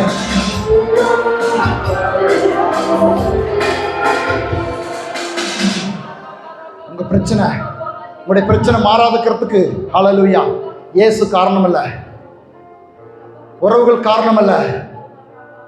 இன்னும் அதிகமாய் ஒரு தீர்மானம் எடுக்கிற நாட்கள்ல எது தடுத்தாலும், யார் தடுத்தாலும், யார் பேச வேண்டானாலும், யார் போக வேண்டானாலும், எது தடுத்தாலும் நான் இன்னும் அதிகமாக இயேசுவை நேசிப்பேன். பிரச்சனை அவனுடைய குருடுக்கு அந்த அவனுடைய அந்த பார்வையற்ற நிலை ஒரு பெரிய பிரச்சனை இல்லைங்க. அவன் பார்வையடையாமல் இருந்ததுக்கு காரணம் இன்னும் அதிகமாக இயேசுவை நோக்கி. எத்தனையோ பேர் இதுக்கு முன்னாடி அவன் முயற்சி பண்ணியிருப்பான், எத்தனை பேர் தடுத்து இருப்பாங்க. இன்னைக்கு உங்கள் வாழ்க்கையில் இருக்கிற, என்னுடைய வாழ்க்கையில் இருக்கிற பிரச்சனை மாறாததுக்கு காரணம் என்ன தெரியுமா? பிரச்சனை பெரிய ஒரு காரணம் கிடையாது, தடுக்கிறவங்களும் காரணம் கிடையாது, இயேசுவும் காரணம் கிடையாது. நீங்களும் நானும் இன்னும் அதிகமாய், அவைகளை தாண்டி இன்னும் அதிகமாய் இயேசுவை நேசிக்க, ஜெபிக்க, விசுவாசிக்க, ஆராதிக்க, துதிக்க, அவருடைய சமூகத்தை நாட ஒரு தீர்மானம் எடுப்போம் என்று சொன்னால் இன்னும் அதிகமாய் கூப்பிட்ட பர்திமேயுவுக்கு அன்றைக்கு பார்வை கொடுத்த தேவன் இன்றைக்கு உங்களுடைய என்னுடைய வாழ்க்கையில இன்னும் அதிகமாய் அவருடைய சமூகத்தில் முழங்கால் படியிட்டு நின்று அமர்ந்து நடந்து அவரோடு கூட எனக்கு போல சஞ்சரிக்க உங்களுடைய என்னுடைய வாழ்க்கையில ஒரு அற்புதத்தை செய்ய இயேசு ரெடியா இருக்கிறார். இன்னும் அதிகமாய் உம்மை நோக்கி கூப்பிடுகிற அக்கினி அனல் ஒவ்வொருவரையும் பற்றி பிடிப்பதாக. இயேசுவின் நாமத்தில் அக்கினியை போட வந்தேன், பற்றி எரிய வேண்டும் என்று விரும்பினீரே. உம்மை இன்னும் அதிகமாய் நேசிக்க, இன்னும் ஆர்வமாய் உம்மை ஆராதிக்க ஒவ்வொரு உள்ளங்களிலும் பரலோகத்தின் அக்கினி போடப்படுவதாக. ஆர்வமும் ஆசையும் பெருகுவதாக. பிதா குமாரன் பரிசுத்த ஆவியின் நாமத்தில் ஜெபிக்கிறோம். நீர் தருகிற எல்லா அபிஷேகத்திற்காக, அக்கினிக்காக, ஆலோசனைக்காக, உதவிக்காய் நன்றி செலுத்துகிறோம். இயேசுவின் நாமத்தில் பிதாவே, ஆமென். என் ஆத்மாவே கர்த்தரை ஸ்தோத்திரி, என் முழு உள்ளங்களுடைய பரிசுத்த நாமத்தை ஸ்தோத்திரி. என் ஆத்மாவே கர்த்தரை ஸ்தோத்திரி, கர்த்தர் செய்த சகல உபகாரங்களையும் என்று மறவாதே. பிதாவாகிய தேவனுடைய அன்பும் இயேசு கிறிஸ்துனுடைய கிருபையும் பரிசுத்த ஆவியினுடைய சந்தோஷம், சமாதானம், ஐக்கியமும் இன்றும் என்றும் சதா காலங்களிலும் நம் அனைவரோடும் இருப்பதாக. ஆமென். ஹல்லேலூயா, ஹல்லேலூயா. கர்த்தருக்கு மகிமை உண்டாவதாக.